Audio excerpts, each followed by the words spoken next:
tell me that I'm never. Halo semua, salam sejahtera Malaysia. Selamat datang ke channel Fels Lifestyle. Tuan-tuan dan puan yang amat dihormati, terima kasih kerana terus setia dan bersama di dalam channel ini. Saudara-saudara, ada satu berita yang menjadi satu cerita panas, di mana kebelakangan ini nama Dr. Akmal Saleh menjadi sebutan ramai. Ada yang kata beliau ini ekstrim dan tidak sesuai untuk bekerja sama dengan Pakatan Harapan. Dan ada yang kata mungkin beliau patut dipecat saja ataupun keluar daripada kerajaan PHBN. Saudara-saudara, semua persoalan-persoalan ini mungkin menjadi kenyataan, tapi mungkin juga tidak menjadi kenyataan. Namun saudara-saudara, kalau Dr. Akmal Saleh pula menyertai Perikatan Nasional ataupun menjadi juru cakap Perikatan Nasional, anda rasa apa jawapan yang sepatutnya ataupun apa sebenarnya yang relevan untuk berlaku berkaitan dengan persoalan Dr. Akmal jadi juru cakap Perikatan Nasional? Perkongsian daripada Harapan Daily bertarik 3 Oktober. Dr. Akmal jadi juru cakap Perikatan Nasional, dakwa pengarah komunikasi UMNO. Pengarah komunikasi UMNO Datuk Lokman mendakwa bahawa Ketua Pemuda UMNO Datuk Dr. Akmal Saleh menjadi juru cakap PN dengan membangkitkan semula dakwaan pengerusi PN Tan Sri Muhyiddin berkenaan status 6 ahli parlimen dan adun Selat Kelang dari Bersatu yang menyokong Perdana Menteri Datuk Seri Anwar Ibrahim di pusat dan Menteri Besar Datuk Seri Amiruddin Syahri di Selangor. Kerja Muhyiddin makin lama makin mudah bila mana Ketua Pemuda UMNO hari ini sudah menjadi juru cakap kepada PN. Saya terpanggil menjawab juru cakap Muhyiddin ini. Saya rasa dah melampau sangat budak ini bila mana kenyataan yang dibuat oleh Muhyiddin tidak mendapat sambutan. Amat menghairankan, Akmal Saleh pula jadi juru cakap Perikatan Nasional.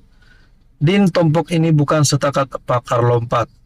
Dia tak layak cabar kerajaan perpaduan mengisytiharkan pengosongan 6 kerusi parlimen dan 1 kerusi DUN di Selangor yang dimiliki ahli Bersatu yang menyokong kerajaan, kata Lokman dalam siaran rakaman YouTube yang turut dikongsi menerusi TikTok. Lokman menjelaskan bahawa status kesemua 7 wakil rakyat masih kekal dalam Bersatu. Beliau turut menyekolahkan Akmal berkenaan akta lompat parti. Keputusan sama ada pengosongan 6 kerusi parlimen dan 1 DUN berkenaan sepatutnya dibuat oleh individu yang mewakili semua kerusi berkenaan. Ke-6 ahli parlimen dan 1 adun tak pernah lompat parti. Saya nak beritahu Dr. Akmal, tolong simpan kebodohan kau ini. Jangan terlalu nampak dangkal sehingga tak sedar yang akta yang digubal ialah akta lompat parti. Kita tak pernah menggubal akta menyokong mana-mana individu. Kita gubal akta lompat parti dan benda ini jadi longgar kerana kebodohan pemimpin PN, pemimpin Bersatu. Berkaitan dengan isu ini, apa komen anda? Halo semua, salam sejahtera Malaysia, tuan-tuan dan puan-puan. Saudara-saudara, terima kasih kerana terus bersama di dalam channel ini. Saudara-saudara, masih lagi ramai yang bercakap tentang keputusan pilihan raya kecil DUN Mahkota. Masih lagi ramai yang membahaskan kemenangan PRK DUN Mahkota yang dimenangi oleh calon kerajaan perpaduan ataupun calon Barisan Nasional. Namun ada satu persoalan. Adakah kemenangan ini bersih dan telus?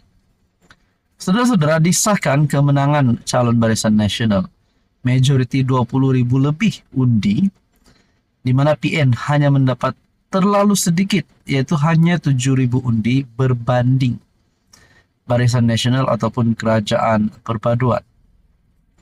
Ada yang bertanya, adakah keputusan PRK DUN Mahkota ini boleh dibatalkan?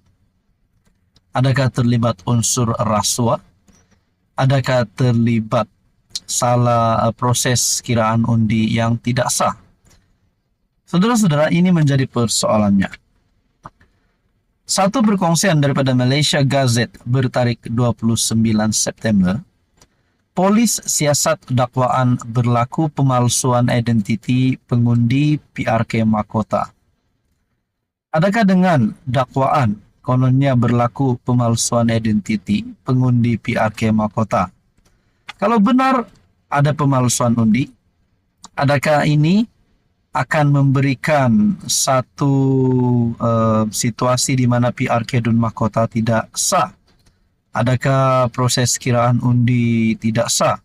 Adakah kemenangan BN tidak sah? Ataupun PRK Dun Mahkota keputusannya dibatalkan dan akan diulang semula?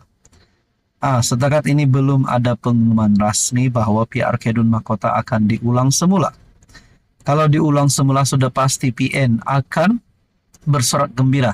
Tapi kena ingat, adakah mereka mempunyai peluang sekiranya PRK Dun Mahkota diulang semula? Adakah mereka mempunyai peluang untuk menang? Sedangkan majoriti terlalu jauh untuk mereka kejar.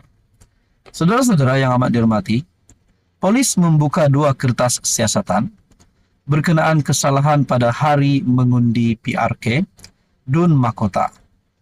Ketua Polis Johor Datuk M. Kumar, kertas siasatan tersebut membabitkan kesalahan pemalsuan identiti, aktiviti selain cubaan berkempen melebihi tempoh yang dibenarkan. Semalam, kita terima laporan polis daripada pengadu yang menyatakan namanya telah dipotong ketika mahu mengundi. Persoalannya berapa ramai namanya dipotong, kalau benar ada. Dia mengesyaki berlaku pemalsuan identiti dan kita buka kertas siasatan di bawah Seksyen 7 Akta Pilihan Raya 1954, katanya. Beliau berkata demikian dalam sidang akbar selepas keputusan PRK Dun Mahkota diumumkan di Dewan Tunku Ibrahim Ismail. Kumar berkata, kes kedua pula pengadu menerima panggilan telefon daripada seorang peraih undi yang berkempen dengan memujuk untuk mengundi sebuah parti politik. Pihak berkenaan katanya masih cuba meraih undi dalam tempo berkempen sudah tamat. Justru katanya kertas siasatan dibuka di bawah Seksyen 4 dalam kurungan E Akta Pilihan Raya 1954. Kumar memberitahu sebelum ini 6 laporan polis diterima berhubung kesalahan yang dilakukan semasa PRK Dun Mahkota dan 4 daripadanya sudah dibuka kertas siasatan. Beliau menasihatkan calon yang menang PRK Dun Mahkota mematuhi undang-undang dengan tidak mengadakan perarakan atau perhimpunan yang boleh mencetuskan provokasi atau kacau ganggu awam.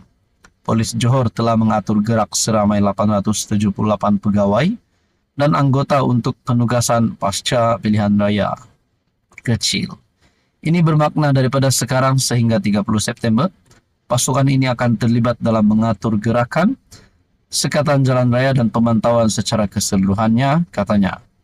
Pada PRK Dun Mahkota, Syed Husin Syed Abdullah berjaya mempertahankan kerusi Dun Mahkota dengan memperoleh 27.995 undi, menewaskan calon PN Muhammad Haizan yang mendapat 7.347 undi.